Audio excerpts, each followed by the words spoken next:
Welcome to recipes in my way. இன்றைக்கி நம்ம அருமையான சுவையில் சாதம், சப்பாத்தி, பரோட்டா எல்லாத்துக்கும் பொருத்தமாக செட்டிநாடு பன்னீர் கிரேவி தான் செய்ய போகிறோம். எல்லாருமே விரும்பி சாப்பிட்ற மாதிரி இதை எப்படி செய்கிறது, இதுக்கு தேவையான பொருட்கள் என்ன பார்க்கலாம் வாங்க. பேனில் 1 டீஸ்பூன் எண்ணெய் ஊற்றிக்கலாம்.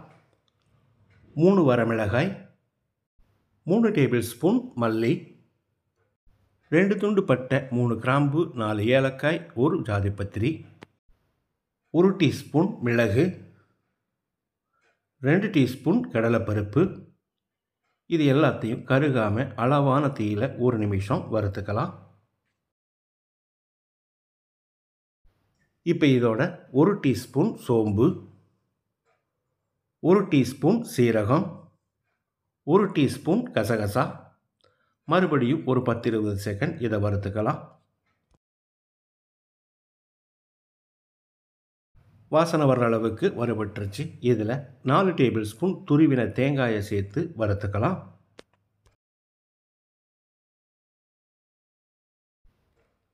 இதோடையே கொஞ்சமாக கல்பாசி, ஒரு கொத்து கருவேப்பிலை, கொஞ்சமாக நறுக்கின மல்லி இலை, இது எல்லாத்தையும் மறுபடியும் 1 நிமிஷம் வறுத்துக்கலாம். கருவேப்பிலையும் மல்லி இலையும் சேர்த்து வறுக்கிறதால மசாலா நல்லா வாசனையாக இருக்கும். எல்லாமே நல்லா வறுபட்டுருச்சு. இதை எடுத்து ஒரு பிளேட்டில் கொட்டி ஆற வச்சிடலாம்.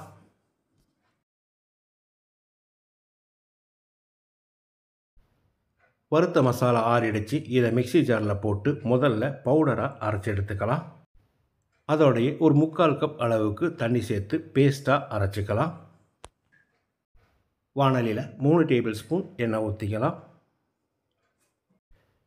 சின்னதாக ஒரு பிரியாணி இலையை உடைச்சி போட்டுக்கலாம். 1/2 டீஸ்பூன் சீரகம், 1/2 டீஸ்பூன் சோம்பு, 2 கொத்து கருவேப்பிலை, 150 கிராம் அளவுக்கு 2 பெரிய வெங்காயத்தை பொடியாக நறுக்கி வச்சுருக்கேன். இதை போட்டு நல்லா செவக்கிற அளவுக்கு வதக்கிடலாம்.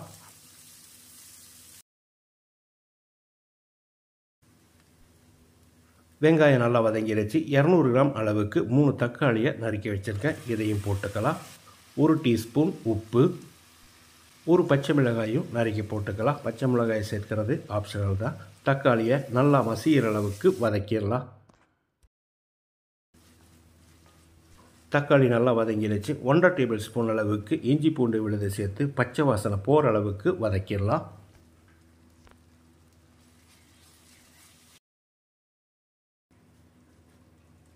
இஞ்சி பூண்டு விழுது பச்சை வாசனை போன பிறகு நம்ம அரைச்ச மசாலாவை ஊற்றி கலந்து விட்டுடலாம்.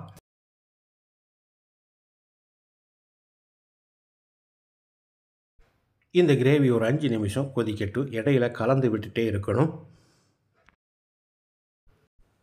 கிரேவி நல்லா கொதித்து வந்துடுச்சு. 280 கிராம் அளவுக்கு பன்னீரை சின்ன சின்ன துண்டுகளாக நறுக்கி வச்சுருக்கேன். இதை போட்டு கலந்து விட்டுடலாம். பன்னீருக்கு பதிலாக காலிஃப்ளவர் சேர்க்கலாம், வேக வச்ச முட்டையை சேர்க்கலாம், அல்லது சிக்கன் சேர்க்கிறதா இருந்தாலும் சேர்த்துக்கோங்க. இப்போ இதுக்கு தேவையான அளவு தண்ணி ஊற்றிக்கலாம். நான் 1 கப் அளவுக்கு தண்ணி சேர்க்கிறேன். கூடவே 1 டீஸ்பூன் உப்பையும் சேர்த்துக்கலாம். நம்ம ஏற்கனவே தக்காளி வதக்கும் போது உப்பு சேர்த்துருக்கோம். இப்போ பார்த்து போட்டுக்கோங்க. ஒரு 5 நிமிஷம் இது நல்லா கொதிக்கணும். அளவான தீயிலேயே கொதிக்கட்டும். இடையில கலந்து விட்டுட்டே இருக்கணும். 5-6 நிமிஷம் கொதிக்க விட்டுருந்தோம். இப்போ இது ஒரு தரம் கலந்து விட்டுடலாம். இதில் 1 டேபிள் ஸ்பூன் தேங்காய் எண்ணெய் ஊற்றிக்கலாம். கூடவே 1/2 டீஸ்பூன் சர்க்கரை, இது கண்டிப்பாக சேர்த்துக்கோங்க. அப்போ தான் டேஸ்ட் நல்லாயிருக்கும். கூடவே பொடியாக நறுக்கின மல்லி இலையும் போட்டு கலந்து விட்டு இறக்கினா நம்மளோட செட்டிநாடு பன்னீர் கிரேவி ரெடி ஆயிரும். மணக்க அருமையான சுவையில் நான் செஞ்சுருக்கிற இந்த செட்டிநாடு பன்னீர் கிரேவியை இதே மாதிரி இதே அளவுகளோடு நீங்கள் செய்து பாருங்கள். இந்த வீடியோ பிடிச்சிருந்தால் லைக் பண்ணுங்கள், கமெண்ட் பண்ணுங்கள், ஷேர் பண்ணுங்கள். சப்ஸ்கிரைப் பண்ணாதவங்க சப்ஸ்கிரைப் பண்ணுங்கள். மறக்காமல் பெல் பட்டனை கிளிக் பண்ணுங்கள்.